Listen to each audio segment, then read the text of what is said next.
தென்னாடுடைய சிவனே போற்றி, எந்நாட்டவர்க்கும் இறைவா போற்றி. அனைத்து தமிழ் உள்ளங்களுக்கும் கனிவான வணக்கங்கள். ஆனி மாதமும் ஆடி மாதமும் இணைந்த மாதம் ஜூலை மாதமாகும். சூரிய பகவான் மிதுன ராசியிலும் கடக ராசியிலும் பயணம் செய்யும் மாதம் இதுவாகும்.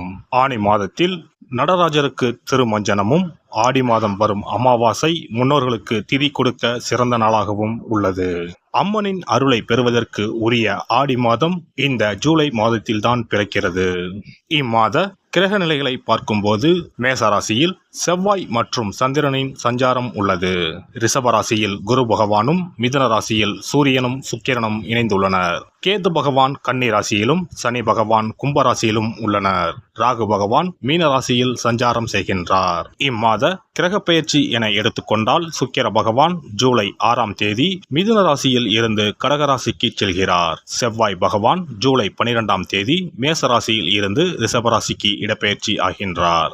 ஏற்கனவே ரிஷபத்தில் சஞ்சாரிக்கும் குரு பகவானுடன் செவ்வாய் பகவான் இணைந்து குருமங்கள யோகத்தை உண்டாக்குகிறார். அதே சமயம் இந்த ஜூலை மாதம் 16ஆம் தேதி இரவு 17ஆம் தேதி அதிகாலையில் சூரிய பகவான் மிதுன ராசியில் இருந்து பயிற்சியாகி கடகராசியில் சஞ்சாரம் செய்கின்றார். இது ஆடி தமிழ் மாத பிறப்பை குறிக்கும்.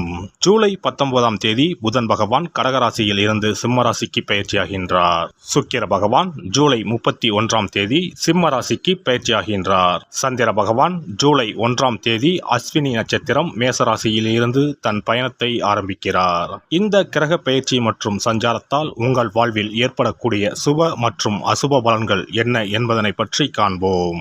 உங்கள் வாழ்வில் வளமும் நலமும் செல்வ செழிப்பும் பெற்று வாழ்வில் உயரிய நிலையை அடைய எல்லாம் வல்ல எம்பெருமானை வேண்டி விரும்பி கேட்டுக்கொள்கிறேன். துலாம் ராசி அன்பர்களே, இந்த மாதம் சின்ன சின்ன விஷயங்களுக்கு கூட உங்களுக்கு கோபம் வரலாம். எனவே கோபத்தை கட்டுப்படுத்துவதன் மூலம் காரியங்கள் சாதகமாக நடைபெறும். எதிர்பாராத பண தேவை உண்டாகும். அதனை சாமர்த்தியமாக சமாளிப்பீர்கள். எதிலும் இழுபறியான நிலை காணப்படும். அடுத்தவர்களால் தொல்லைகள் உண்டாகலாம், கவனம் தேவை. உத்தியோகத்தில் இருப்பவர்களுக்கு வேலையில் டென்ஷனும் வீண் அலைச்சலும் இருக்கும். வீண் பகை உண்டாகலாம், கவனமாக இருப்பது நல்லது.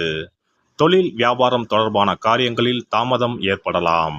பணவரத்து எதிர்பார்த்ததை விட குறையக்கூடும். கடன் விஷயங்களை தள்ளி போடுவது நல்லது. புதிய நபர்களுக்கு பொருட்களை சப்ளை செய்யும் போது கவனம் தேவை. எதை பேசுவதாக இருந்தாலும் பேச்சில் நிதானம் தேவை. வாழ்க்கை துணையின் உடல் நலத்தில் கவனம் தேவை. குடும்பத்தில் இருப்பவர்களால் திடீர் டென்ஷன் உண்டாகலாம், கவனமாக இருக்கவும். பிள்ளைகளை அனுசரித்து செல்வது நல்லது. பெண்களை பொறுத்தவரை கோபத்தை கட்டுப்படுத்துவதன் மூலம் காரியங்களை சாதகமாக செய்து முடிக்க முடியும். எதிர்பார்த்த தகவல் தாமதப்படலாம். கலைத்துறையினருக்கு சொத்துக்களை அடைவதில் தடைகள் ஏற்படும். உயர்நிலையில் உள்ளவர்களுடன் மன வருத்தம் ஏற்படும்படியான சூழ்நிலை வரும். உடல் ஆரோக்கியம் பாதிக்கப்படலாம், கவனம் தேவை. வாகனங்கள் மூலம் செலவுகள் உண்டாகலாம். அரசியல் துறையினருக்கு இம்மாதம் எதிர்பார்த்த பணவரவு இருக்கும். தேவையான வசதிகள் கிடைப்பதில் ஆர்வம் காட்டுவீர்கள். தொழில் வியாபாரம் சுமாராக இருக்கும். எதிர்பார்த்த கடன் உதவி கிடைக்கலாம். பழைய சிக்கல்கள் தீர்வதில் தாமதம் ஏற்படும். மாணவர்களுக்கு பாடங்களை படிப்பதில் பின்னடைவு ஏற்படாமல் இருக்க கவனமாக படிப்பது நல்லது. திடீர் டென்ஷன் ஏற்படலாம், எச்சரிக்கையாக இருப்பது நன்மை தரும். நட்சத்திர பலன்கள். சித்திரை நட்சத்திரம். இந்த மாதம் குடும்பத்தில் தேவையற்ற பிரச்சனைகள் தலை தூக்கச் செய்யும். எனவே சாதுரியமாக பேசி எதையும் சமாளிப்பது நல்லது. பொதுவான காரியங்களில் ஈடுபடும் போது கவனமாக இருப்பது நல்லது. வாகனங்களை பயன்படுத்தும் போது எச்சரிக்கை தேவை. சுவாதி நட்சத்திரம். இந்த மாதம் எந்த ஒரு விவகாரத்தையும் எதிர்கொள்ளும் மன வலிமை உண்டாகும். எதிலும் கூடுதல் கவனத்துடன் இருப்பது நல்லது. எதிர்பாராத சம்பவங்களால் இழுபறியாக நின்ற காரியங்கள் நல்ல முடிவுக்கு வரும். வெளியூர் பயணங்கள் செல்ல நேரலாம். உடல் ஆரோக்கியத்தில் மட்டும் சற்று கவனம் தேவை. விசாகம் நட்சத்திரம். இந்த மாதம் தொழில் வியாபாரத்தில் இருப்பவர்கள் சற்று கூடுதலாக உழைக்க வேண்டியிருக்கும்.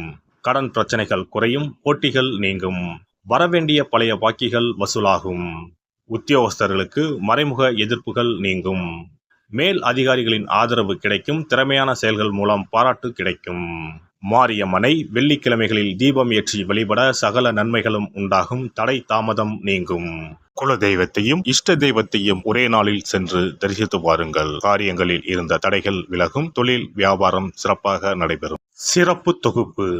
ஒரு வெற்றிலை இருந்தால் உங்கள் துன்பங்களில் இருந்து விடுபட முடியும் என்றால் நம்ப முடிகிறதா? ஆம், உங்கள் ராசிக்கும் வெற்றிலை பரிகாரம் இருக்கிறது. அவற்றிற்கான வழிபாட்டு முறைகள் பற்றி காண்போம். பண்டிகை, திருவிழா, வீட்டில் விசேஷம் என்றால் வெற்றிலை பாக்கு வைத்து உறவினர்களை அழைப்பது வழக்கம்.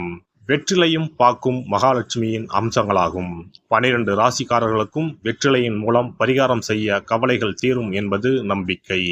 வெற்றிலையின் நுனியில் லட்சுமியும், நடுவில் சரஸ்வதியும், காம்பில் பார்வதி தேவியும் வசிக்கின்றனர்.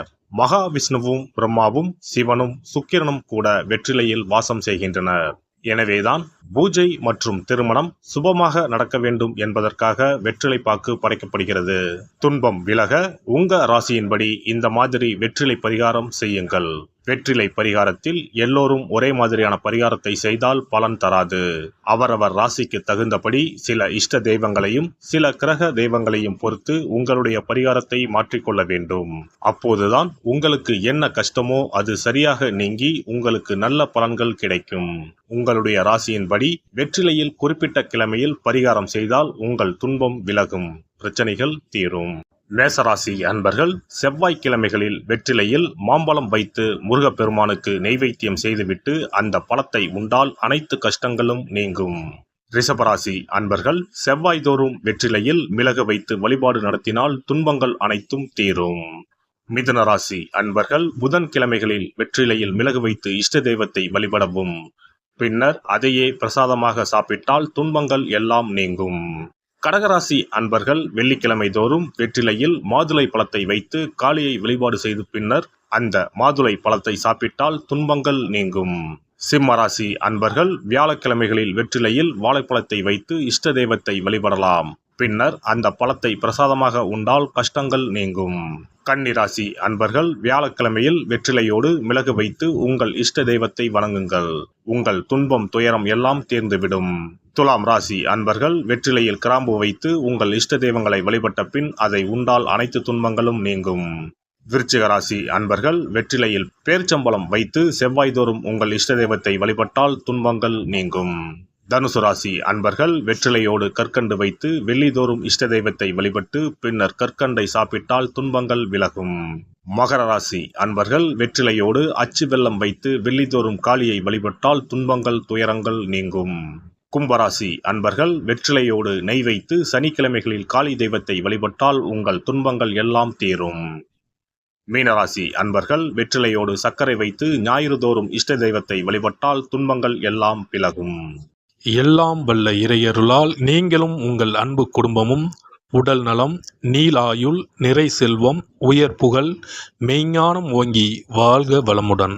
இந்த வீடியோ பதிவு உங்களுக்கு பிடித்திருந்தால் லைக் பண்ணுங்க, கமெண்ட் பண்ணுங்க, ஷேர் பண்ணுங்க, மறக்காம சப்ஸ்கிரைப் பண்ணுங்க, பக்கத்துல இருக்கிற பெல் பட்டனை கிளிக் பண்ணுங்க. நன்றி, வணக்கம். ஓம் நமச்சிவாய, சிவாய நம.